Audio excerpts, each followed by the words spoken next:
a stay-at-home dad, watching Disney movies he never had. His daughter digs through all the VHS, crushing the classics in a princess dress. Informed like Scuttle, Kurt's got your ticket, making it real like Jiminy Cricket. Most are off the Captain Hook, but if the Tweedledum, he'll be taking more shots than Bambi's mom. Leaves him raised like Simba, or cracked like the beast dishes. He'll show you a whole new world, you won't need 3 wishes. Stay at home, Disney Dad.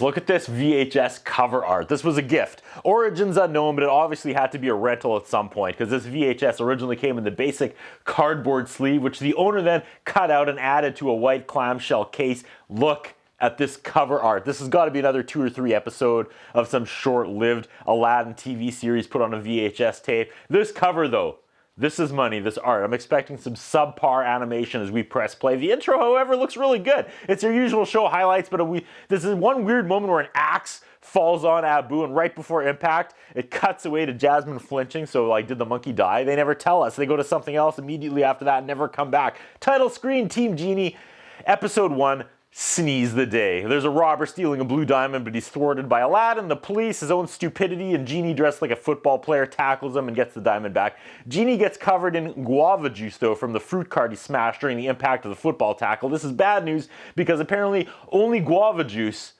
makes Genie sick. So he's sick. He's got a cold now. He sneezes his teeth out, and yeah, I feel that. Genie colds only last a century or 2, he says. Iago occasionally flies by and adds nothing. Genie is a weird green color now, I imagine, because he's sick, but I kind of like this color.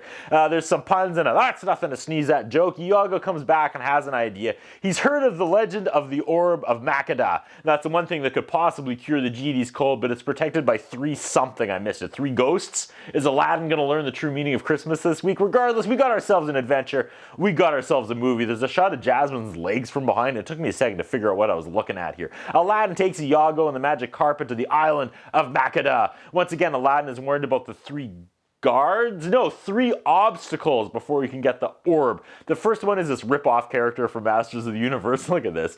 He challenges Aladdin to stick his tongue out and touch his forehead. And Aladdin does this.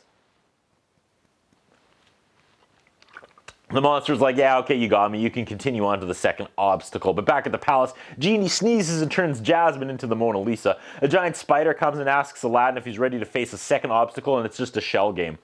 Like, which one is it under? Aladdin guesses it correctly, and as the boulder rolls away, revealing the third and final obstacle, is a fire-breathing serpent attacking Jasmine and Genie, but Genie says he can handle it because it's only got 1 head, but then he sneezes and the serpent thing pops out a second head, and I mean, that's kind of funny. The final riddle given to Aladdin before he gets his orb. What simple thing could have saved him all this trouble? That is the final riddle. Aladdin says, I should have just stayed home, and that was the correct answer, and some termite gets him the orb. I guess no one has answered that riddle in 10,000 years. That cricket character that fetches the orb is kind of sassy. I don't get it. The monkey tricks the 2-headed fire-breathing serpent into shooting fire at the other head, and I guess it's dead. Aladdin returns with the orb, but the genie has disappeared. He left a message, handwritten message, that he had bounced so he wouldn't drag them down as his cold continues for the next century or 2. But no, that's unacceptable. They have the orb, so they go and they find him. They bring him the orb, but every time he sneezes, he brings another like hideous monster to life that they have to fight. Genie finally swallows the orb. He makes the monsters disappear. But now Aladdin has a cold, and Genie throws shade on him and says, I'm not surprised you were running around a cave all day without a shirt on. And that's also pretty funny. They stuck the landing with this short. Okay, Genie Hunt is up next. Some bad guys are gabbling, and Abu tries to steal the pot. And then this guy that looks like the lizard from the old Spider-Man cartoon grabs him. This is a great villain, great aesthetics. I really like this guy. They bathe Raja back at the palace. And at one point, Genie says, don't! And I realize that this Genie sounds a lot like Homer Simpson. I wonder if it's the same voice actor. If not, he's trying real hard to nail the Homer Simpson cadence and delivery. Honestly, the Sand Lizard, though, one of the greatest looking and sounding characters I've seen Disney create so far. I love the way he looks and moves. And okay. I'm not scared. For real. Do you even even know what a Mukhtar is? What did I do? Wait! That's Homer Simpson. It's not even, like, that's wild. Lizard Man catches Genie in a lamp. Homer Genie versus Lizard Man is actually one of the coolest things I've ever seen since we started this review segment. There's this rough animation loop, though, of the lizard riding a horse. It goes on for way too long, but I'll forgive it because this is all amazing stuff. And this guy, like this guy is straight out of Black Cauldron or heavy metal. Aladdin rescues Genie, and there's an old master of genies. Apparently, they put a contract on Genie. I'll take another run at that. So they're going to try to find this old master and see if they can resolve the issue. Lizard's voice is also familiar. So they go to this Genie's only former living human master. Back in the day, he traded the Genie for eternal life. So it has to be this one guy that still has like a connection to him. It can't be anyone else. The lizard guy is a Mukhtar. And after this guy's heel turn, it turns out it was this immortal guy. He wants his Genie back now because he is immortal. So he wants a Genie for all of eternity as well. He throws cold water on the carpet, and as it flies through the winter sky, it turns to ice, trapping them all there. This is really good stuff. Genie makes a bobsled as they try to keep escaping. This 20-minute short is seriously checking all my boxes, like blue and purple and black, dark winter backgrounds against white snow. This bad guy that looks like the lizard from the old Spider-Man cartoon. Homer Simpson is the Genie. Genie wants to give up, but then remembers how much he loves his life with Aladdin and Jasmine. So he mans up, and now he's fighting the lizard guy in a f***ing wrestling ring. Like, did I write this? Did I write this? Am I living out like Jim Carrey movie? Lizard guy captures Genie. He's got him chained up. But Aladdin stands in the way and he's like, you're going to have to kill me before you take the Genie. So he's going to kill Aladdin. And Aladdin's seriously like, go ahead. And the immortal guy's like, whoa, hold on. You would give your life for a Genie? And Aladdin says, no. I'd give my life for my friend. And damn, son.